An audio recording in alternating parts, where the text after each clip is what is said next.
Good morning students.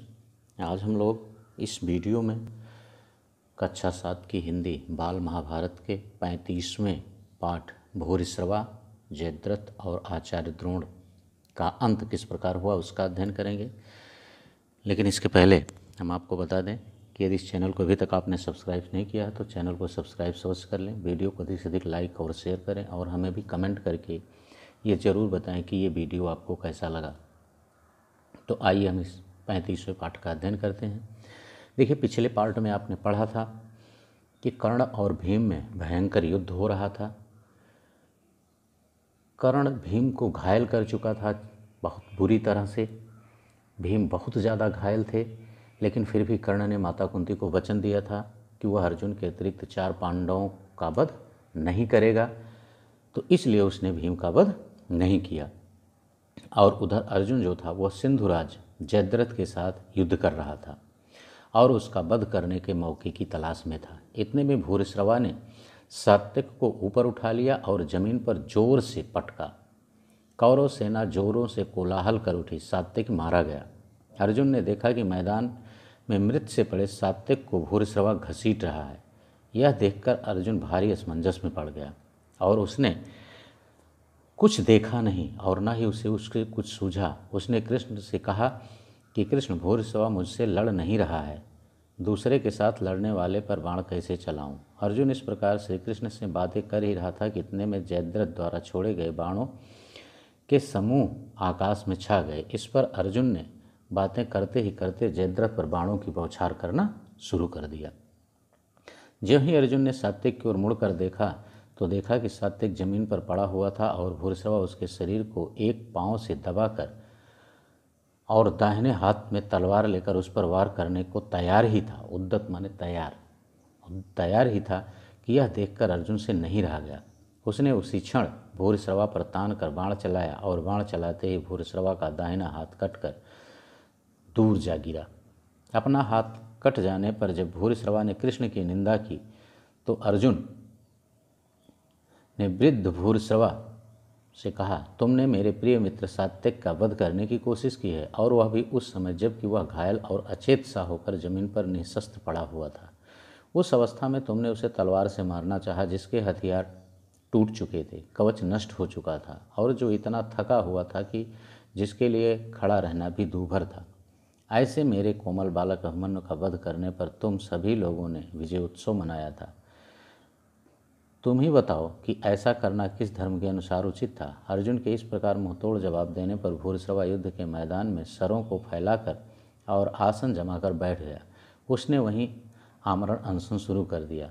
यह सब देख अर्जुन बोला, वीरों, तुम सब मेरी प्रतिज्ञा जानते हो। मेरे बाणों की पहुँच तक अपने किसी भी मित्र या साथी का शत्रु के हाथों वध न होने देने का प्रण मैंने कर रखा है, इसलिए सात्विक की रक्षा करना मेरा धर्म था।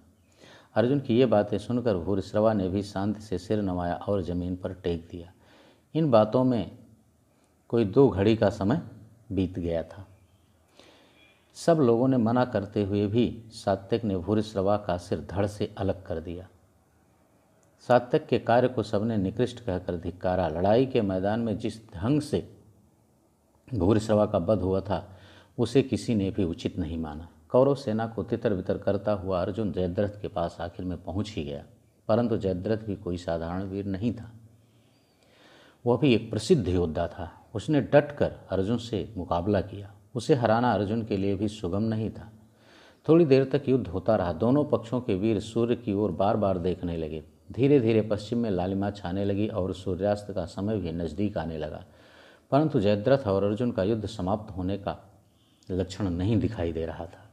यह देखकर दुर्योधन के मन में आनंद की लहर उठने लगी। उसने सोचा कि अब जरा सी देर और है, जयद्रथ तो बच ही गया और अर्जुन की प्रतिज्ञा विफल हुई सी है। जयद्रथ ने भी पश्चिम की ओर देखते हुए मन में कहा, चलो प्राण बचे। इसी बीच श्री कृष्ण ने अर्जुन से कहा, अर्जुन, जयद्रथ सूर्य की तरफ देखने में लगा है और मन में समझ रहा है कि सूर्य डूब गया, परंतु अभी तो सूर्य डूबा नहीं है।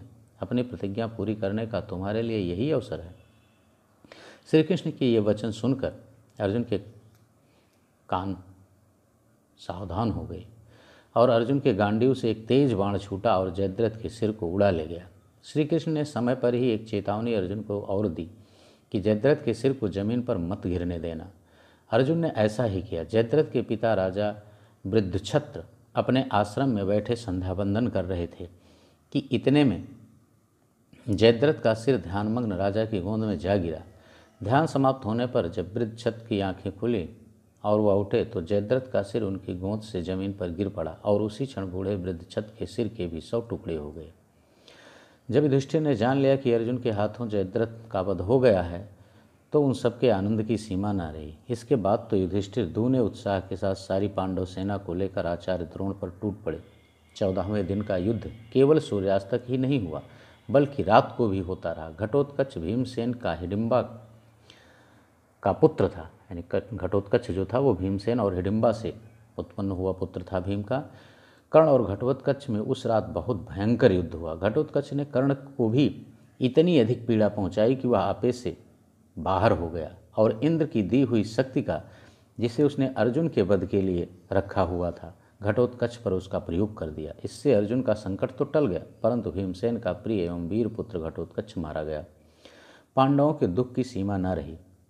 इतने पर भी युद्ध बंद नहीं हुआ। द्रोणाचार्य के धनुष से बाणों की तीव्र बौछार से पांडव सेना के असंख्य वीर कट कर गिर रहे थे, यानी मारे जा रहे थे। यह देखकर श्री कृष्ण अर्जुन से बोले, अर्जुन कुछ कुचक्र रचकर ही इनको परास्त करना होगा। आज अगर परास्त न हुए तो ये हमारा सर्वनाश कर देंगे। इसलिए किसी को आचार्य के पास जाकर यह खबर पहुंचानी चाहिए कि अश्वत्थामा मारा गया। युधिष्ठिर ने काफ़ी सोच विचार के बाद कहा कि यह पाप मैं अपने ही ऊपर लेता हूँ। इस व्यवस्था के अनुसार भीम ने गदा प्रहार से अश्वत्थामा नाम के एक हाथी, जो कि बहुत विशाल था, उसे मार दिया। फिर द्रोण की सेना के पास जाकर जोर से चिल्लाने लगे भीम कि मैंने अश्वत्थामा को मार डाला, मैंने अश्वत्थामा को मार डाला। उधर युद्ध करते हुए द्रोणाचार्य ब्रह्मास्त्र का प्रयोग करना ही चाहते थे कि उन्होंने सुना कि उनका पुत्र अश्वत्थामा मारा गया, जिससे वह विचलित हो गए। साथ ही उन्हें इस बात की सच्चाई पर भी शक हुआ। उन्होंने युधिष्ठिर से पूछा। आचार्य द्रोण को विश्वास था कि युधिष्ठिर झूठ नहीं बोलेंगे। युधिष्ठिर असत्य बोलते हुए डरे, पर विजय प्राप्त करने की लालसा में किसी तरह उन्होंने अपना जी कड़ा किया और जोर से बोले, हाँ अश्वत्थामा मारा गया। परंतु यह कहते कहते अंत में धीमे स्वर में यह भी कह दिया कि मनुष्य नहीं हाथी। इसके साथ ही भीम तथा अन्य पांडवों ने जोर का शंखनाद और सिंहनाद किया, जिससे युधिष्ठिर के अंतिम वचन उस स्वर में लुप्त हो गए। युधिष्ठिर के मुँह से यह सुनते ही चारों ओर हाहाकार मच गया और इसी हाहाकार के बीच धृष्टद्युम्न ने ध्यानमग्न आचार्य की गर्दन पर खड्ग से जोर का वार किया। आचार्य द्रोण का सिर तत्काल ही धड़ से अलग होकर गिर पड़ा। ओके बच्चों, बस इस पार्ट में इतना ही। नेक्स्ट पार्ट में हम इसके अगले 36वें भाग को लेकर पुनः आपके समस्त उपस्थित होंगे। Okay, thank you. लेकिन यदि इस चैनल को अभी तक आपने सब्सक्राइब नहीं किया तो चैनल को सब्सक्राइब अवश्य कर लें।